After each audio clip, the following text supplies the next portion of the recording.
Assalamualaikum warahmatullahi wabarakatuh. Ketemu lagi dengan saya di mata pelajaran komputer dan jaringan dasar. Saya minta salah satu mimpin doa. Dava, silakan dipimpin doa.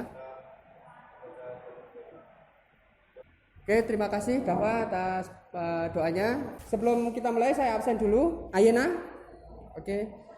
Ayu Septi, Chelsea, Dava, Intan. Oke, terima kasih. Hadir semua berarti ya.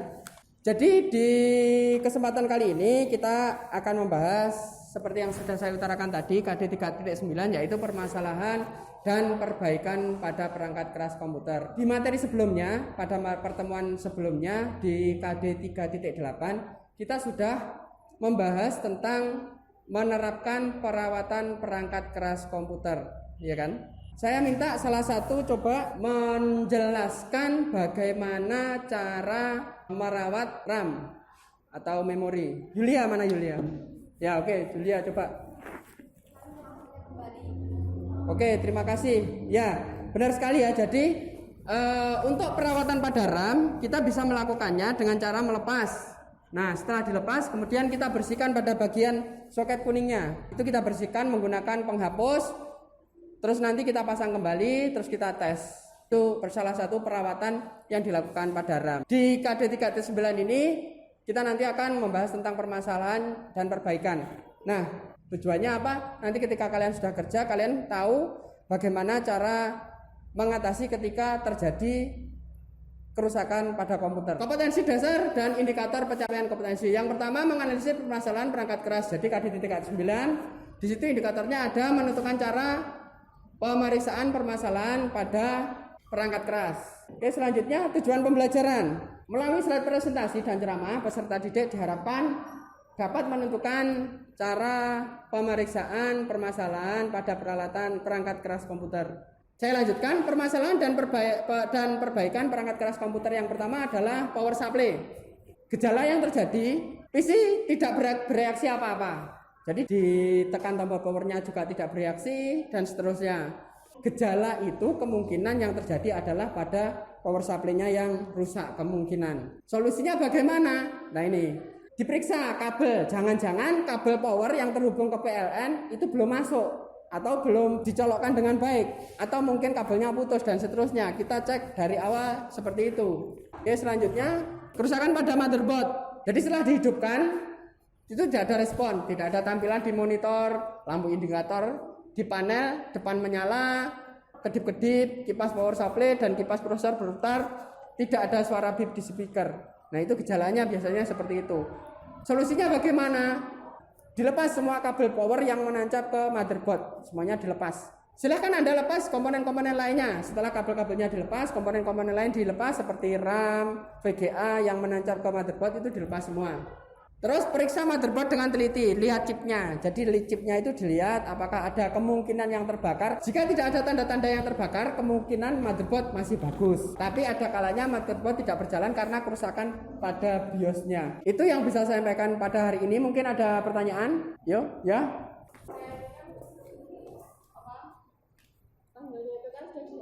Oh ya, Oke, jadi begini, ini teman-teman ada yang tanya, komputer temennya itu tanggalnya sering tidak sesuai dengan waktu sekarang gitu ya. Penyebabnya itu adalah baterai yang ada di motherboard itu sudah habis biasanya.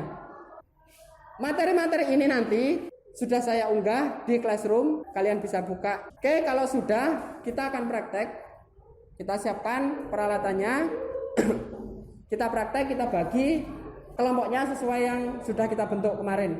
Jadi masing-masing kelompok sudah ada komputernya masing-masing di depan kelompoknya masing-masing. Nah, kalian tadi kan sudah mendownload materi yang ada di Classroom.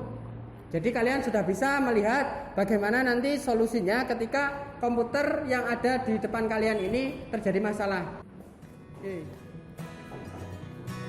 Ini sudah. Ini kenapa?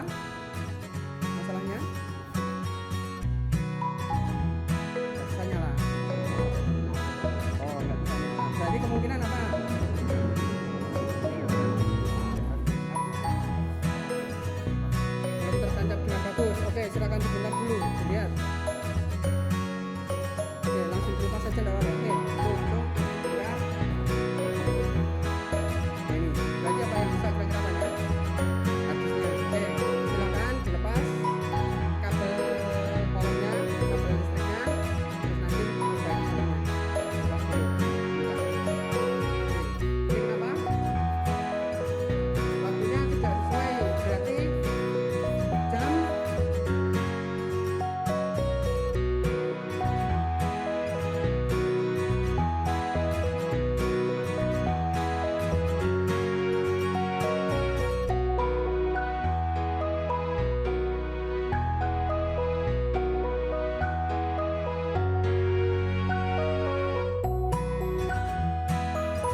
Sekarang waktunya kalian mempresentasikan, menguraikan masalah yang terjadi pada komputer kalian masing-masing.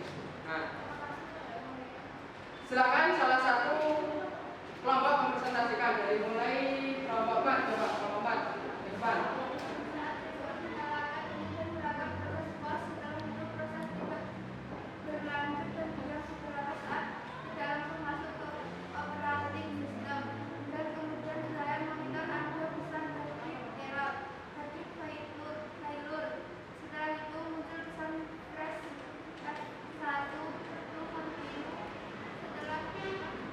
Oke ya, bagus sekali. Ada yang dipertanyakan dari ibunya? Ya, misalkan saya tanya, misalkan itu tadi ternyata bukan kabelnya yang longgar ya. Ternyata dicek kabelnya juga kuat, kencang, semuanya kencang, tapi tetap tidak bisa menyala. Berarti apa yang bisa? Harddisknya. Oke, berarti harddisknya yang diganti berarti harddisknya. Kalian masuk itu tadi hanya kabelnya saja yang kendor ya. Jadi setelah dikencangkan beres dan bisa dinyalakan lagi. Oke, terima kasih untuk kelompok. Masalah yang terjadi pada komputer kelompok 2. Gejala: setelah dihidupkan PC tidak bereaksi apa-apa, tidak ada tampilan di monitor, tidak ada lampu indikator, tidak ada lampu indikator LED yang menyala. Di pos power supply tidak berputar, lampu indikator tidak menyala. Jadi yang terjadi pada kelompok 2 gejala yaitu setelah dihidupkan PC tidak mau menyala sama sekali ya, tidak mau menyala sama sekali ya. Oke. Lampu-lampu menyala atau tidak? Tidak menyala.